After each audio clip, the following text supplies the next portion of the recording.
I'm Queen Harrison from Richmond, Virginia, and competing is my natural high.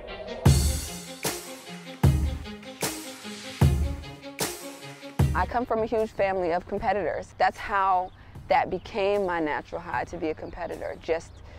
You're just around it all the time. It just becomes a part of you.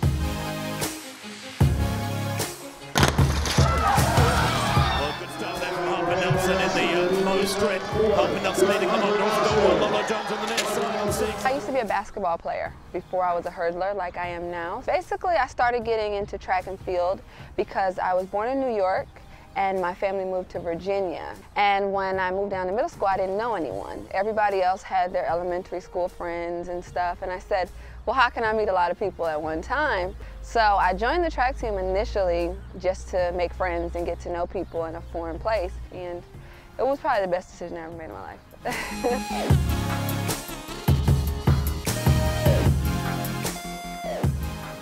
My main goal was to obtain a full scholarship to a university. And I started that game plan in the 10th grade when I quit basketball and when I decided to put all my energy into track and field.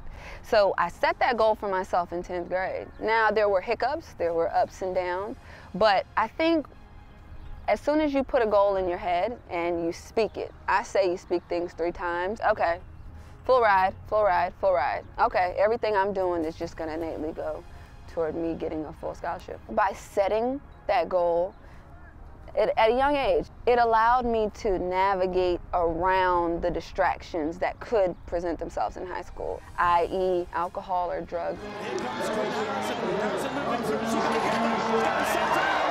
My dad actually struggled with some issues with that. He was a veteran from the Vietnam War, and when he came home, he struggled with PTSD. Basically, he was just kind of always on edge and get flashbacks of being out there on the battlefield, and those types of things you don't want to bring home with you. He got into a system of being able to mask it with alcohol and things, and just seeing how that affected him, and it just never was an option for me.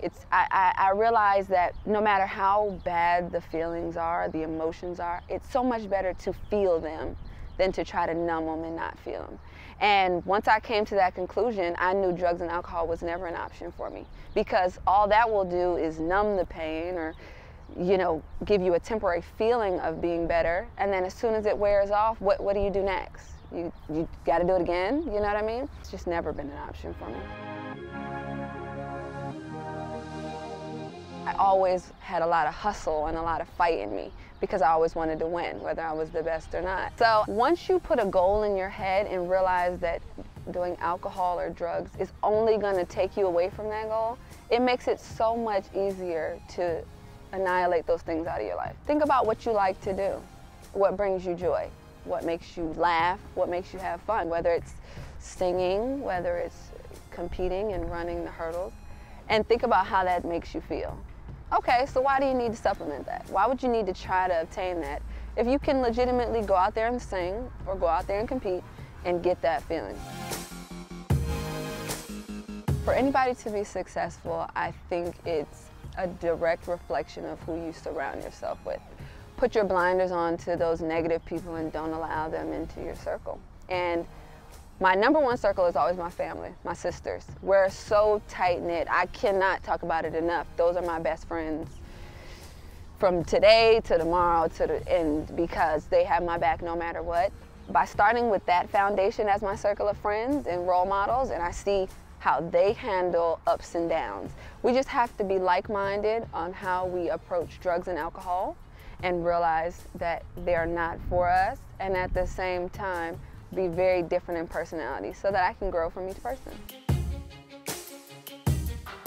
Winning the Bowerman was a huge accomplishment for me. It's a fairly new award, but it means so much because people reference it to as like the Heisman of track and field.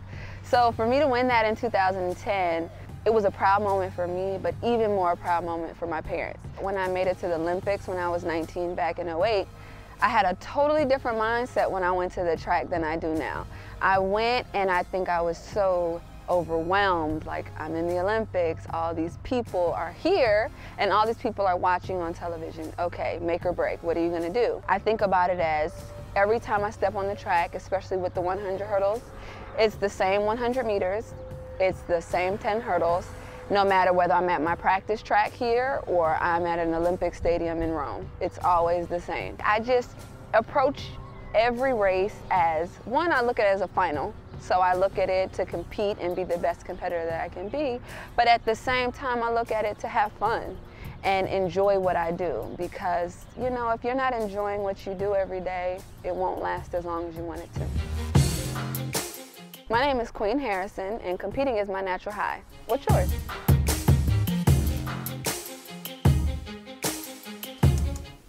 Good morning, Huskies. Today is Friday, October 26th. I'm Alexia. And I'm Jackson, recognizing the end of Red Ribbon Week. Before we begin, please stand for our nation's pledge.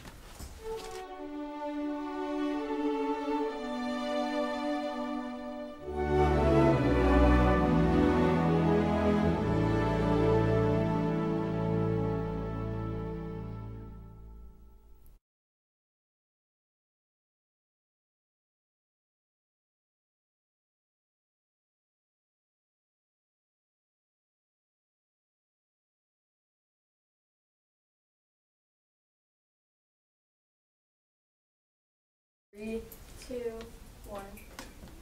Today's dress-up day is meme day. Great job for showing your spirit this week, Huskies. Halloween is almost here, and the scariest dance of the year is next week. Fright Night will take place directly after school on Halloween from 3:30 to 5, and tickets are still on sale for $3 cash only during lunch at the Double Doors. Don't forget to bring your ID, exactly $3, and purchase your ticket before it's too late. This dance is one of the most popular dances. Do not wait to buy your ticket because they will not be on sale the day of the dance. This dance includes awesome sounds from DJ Mays, videos, an awesome light show, a photo booth where you and your friends can purchase photos of your friends in your costumes, carnival games, food on sale from PTA, and the one and only Haunted Hallway, the scariest experience here in Rancho San Diego.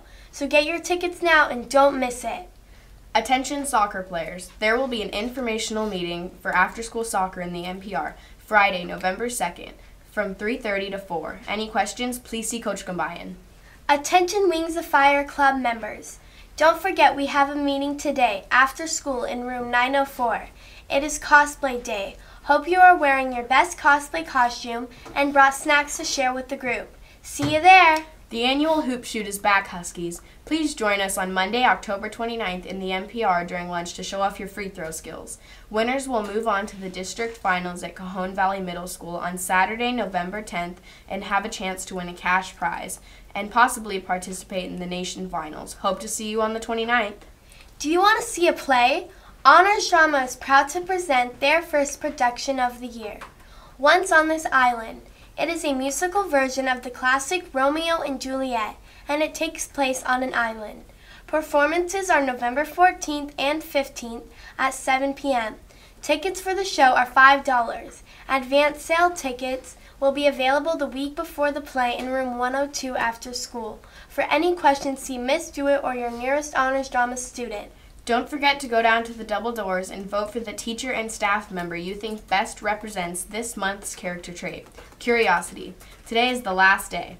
Hey Huskies, do you like to bowl? Then grab a friend and roll on down to today's lunch activity, kickball bowling. You get 2 turns to knock all of them down and win some prizes. Have a wonderful weekend, Huskies.